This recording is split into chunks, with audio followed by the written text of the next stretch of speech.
السلام علیکم ناظرین۔ حضرت حاتم اصم خراسانی رحمۃ اللہ علیہ اپنے دور کے ظاہری علوم یعنی تفسیر و حدیث، قرات و تجوید، جدل و مناظرہ، حیت و فلسفہ میں دسترس حاصل کرنے کے بعد کسی دارالعلوم میں مسند تدریس پر فائز ہونے کی بجائے علم کی خوشبو سونگھنے اور اس کی لذت سے لطف اندوز ہونے کے لیے حضرت شفیق بلخی کی صحبت میں چلے گئے اور وہاں 30 سال تک درس لیتے رہے۔ ایک دن ان کے شیخ محترم نے ان سے پوچھا، تمہیں میرے حلقہ درس میں شامل ہوئے 30 برس گزر گئے ہیں، بتاؤ اس عرصے میں تم نے علم سے کیا کیا فوائد حاصل کیے؟ انہوں نے جواب دیا، حضرت میں نے علم سے 8 فوائد حاصل کیے ہیں اور میں سمجھتا ہوں کہ وہ میرے لیے کافی ہیں اور مجھے امید ہے کہ ان کی وجہ سے مجھے نجات مل جائے گی۔ پہلا فائدہ، میں نے مخلوق کی حالت پر غور کیا تو مجھے معلوم ہوا کہ ہر انسان کا کوئی نہ کوئی محبوب اور معشوق ہے جس سے وہ محبت اور عشق کرتا ہے، لیکن اس کا کوئی محبوب تو مرض الموت تک اس کی محبت کا دم بھرتا ہے اور کوئی قبر کے کنارے تک ساتھ رہتا ہے، پھر اسے قبر کی تاریک کوٹری میں بند کر کے واپس آ جاتا ہے، لیکن گھڑی بھر اس کے ساتھ نہیں لیٹتا۔ لہٰذا میں نے سوچا کہ میں اس کو اپنا محبوب بناؤں جو قبر میں میرے ساتھ داخل ہو اور وہاں میری وحشت اور تنہائی کو دور کرے، میرا غم گسار اور ساتھی بنے۔ چنانچہ میں نے اعمال صالحہ کو اپنا محبوب بنا لیا، کیونکہ ان کے علاوہ کوئی بھی قبر میں داخل ہوتا ہے اور نہ ہی اندر کسی طرح کی روشنی کا ہی اہتمام کرتا ہے۔ دوسرا فائدہ، میں نے مخلوق کو دیکھا کہ وہ اپنی چاہتوں کو پورا کرنے کے لیے ہر طرح کے جائز اور ناجائز ذرائع استعمال کرتی ہے، تو میں نے اللہ کے اس فرمان پر غور کیا اور جو اپنے رب کے سامنے کھڑا ہونے سے ڈر گیا اور اس نے اپنے نفس کو خواہشات سے روکے رکھا تو بلا شک و شبہ جنت اس کا ٹھکانہ ہوگا۔ تو میں نے یقین کر لیا کہ قرآن کریم سچا اور برحق ہے، اس لیے میں نے اپنے نفس پر کنٹرول کر لیا اور اسے خواہشات کی تعمیل سے روک دیا، اسے صبر کا عادی بنا لیا، چنانچہ وہ اللہ کی فرما برداری اور اطاعت پر راضی ہو گیا ہے۔ تیسرا فائدہ، میں نے لوگوں کو دیکھا ہے وہ روپے پیسے اور درہم و دینار جمع کرنے اور انہیں سنبھال کر رکھنے میں مصروف ہیں، مبادا وہ ہاتھ سے نکل جائیں۔ تو میں نے اللہ مالک الملک کے اس فرمان پر غور کیا، جو کچھ تمہارے پاس ہے وہ ختم ہو جائے گا اور جو اللہ کے پاس ہے وہ باقی رہے گا۔ لہٰذا میں نے اپنی محنت سے حاصل ہونے والے منافع کو اللہ کی خوشنودی کے لیے مساکین پر خرچ کرنا شروع کر دیا تاکہ وہ اللہ کے پاس میرا ذخیرہ آخرت بنے۔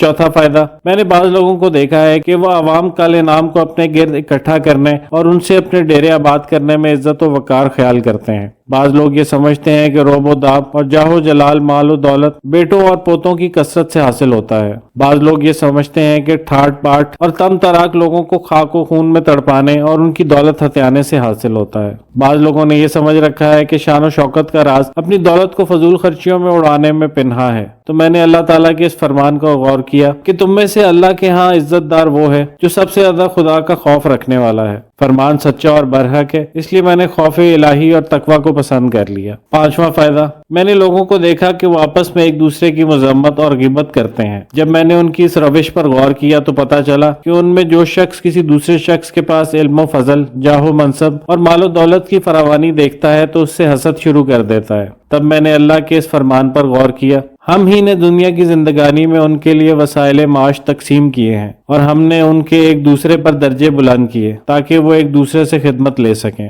لہٰذا میں اس حقیقت کو تسلیم کرتا ہوں کہ دراصل اللہ تعالیٰ ہی نے یہ تقسیم کر رکھی ہے اور میں اپنی قسمت پر راضی ہو گیا ہوں اور میں نے لوگوں کے ساتھ حسد کرنا چھوڑ دیا ہے۔ چھٹا فائدہ، میں نے لوگوں کو دیکھا ہے کہ وہ اپنے مقاصد پورے نہ ہونے کی بنا پر ایک دوسرے سے عداوت رکھتے ہیں، تو میں نے اس آیت پر غور کرنا شروع کر دیا کہ لوگوں، شیطان تمہارا دشمن ہے، لہٰذا تم اسے اپنا دشمن سمجھو۔ میں نے شیطان سے دشمنی کر لی ہے اور اس کے علاوہ دوسروں سے دشمنی ختم کر لی ہے۔ ساتواں فائدہ، میں نے لوگوں کو دیکھا ہے کہ وہ روٹی کے حصول کی ہرس میں لنگوٹ کس کر بھاگ رہے ہیں اور حلال و حرام کی پرواہ بھی نہیں کرتے، اس کی ہرس میں اپنی قدر و منزلت اور عزت و آبرو بھی گنوا بیٹھتے ہیں۔ چنانچہ میں نے اللہ تعالیٰ کے اس فرمان پر غور کیا کہ زمین پر چلنے پھرنے والی ساری مخلوق کا رزق اللہ کے ذمہ ہے، لہٰذا میں نے یقین کر لیا کہ میرا رزق اللہ کے ذمہ ہے، اس لیے میں رزق کی فکر چھوڑ کر اس کی عبادت میں مصروف رہتا ہوں اور کسی مخلوق سے طمع نہیں رکھتا۔ آٹھواں فائدہ، میں نے دیکھا ہر انسان یا تو درہم و دینار اور مال و دولت پر بھروسہ کرتا ہے یا بادشاہ اور امیر سے توقع رکھتا ہے، کوئی صنعت و حرفت پر بھروسہ کرتا ہے اور کوئی اپنے جیسی محتاج مخلوق سے امید وابستہ کر لیتا ہے۔ میں نے اللہ کے اس فرمان پر غور کیا، جو شخص اللہ تبارک و تعالیٰ پر بھروسہ کرے تو وہ اسے کافی ہے، یقیناً اللہ تعالیٰ اپنے حکم تک پہنچنے والا ہے اور اس نے ہر چیز کے لیے اندازہ کر رکھا ہے۔ لہٰذا میں نے اپنے اللہ پر توکل کر لیا ہے اور مجھے اس کے علاوہ کسی پر بھروسہ نہیں، وہ میرا سب سے بہتر ساز ہے۔ یہ سن کر حضرت شفیق بلخی فرمانے لگے، اللہ تجھے صراط مستقیم پر گامزن رکھے۔ میں نے تورات، انجیل، زبور اور فرقان حمید کی تعلیمات پر غور کیا تو مجھے یہی چیز نظر آئی، جس نے ان باتوں پر عمل کیا اس نے چاروں کتابوں پر عمل کر لیا۔ سبحان اللہ، کیسا مزہ ہے ان باتوں کا جو قرآن سے استنباط کی گئی ہیں۔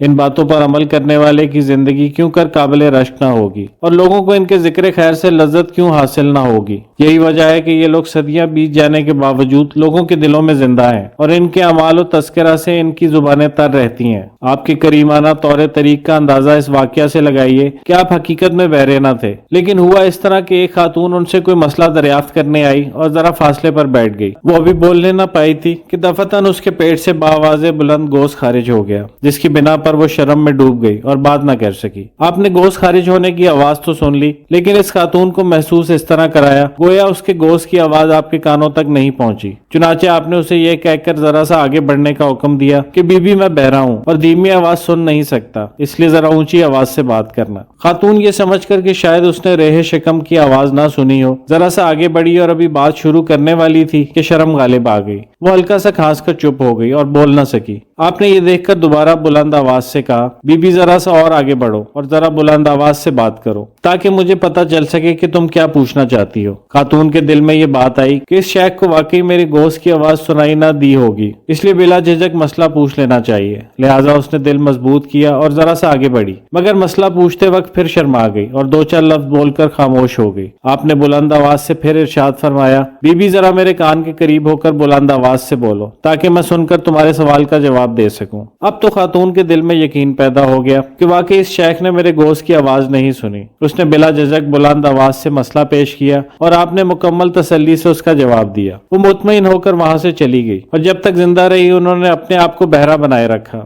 مبادا وہ اصل صورتحال کے انکشاف پر دوبارہ شرمندہ نہ ہو جائے۔ جب وہ خاتون اس دنیا سے چلی گئی تو آپ نے ساتھیوں کے اصرار پر اصل صورتحال بتا دی اور فرمایا، میں الحمدللہ صحیح سنتا ہوں، لیکن محض اس بی بی کی وجہ سے حقیقت حال سے پردہ نہ اٹھاتا تھا۔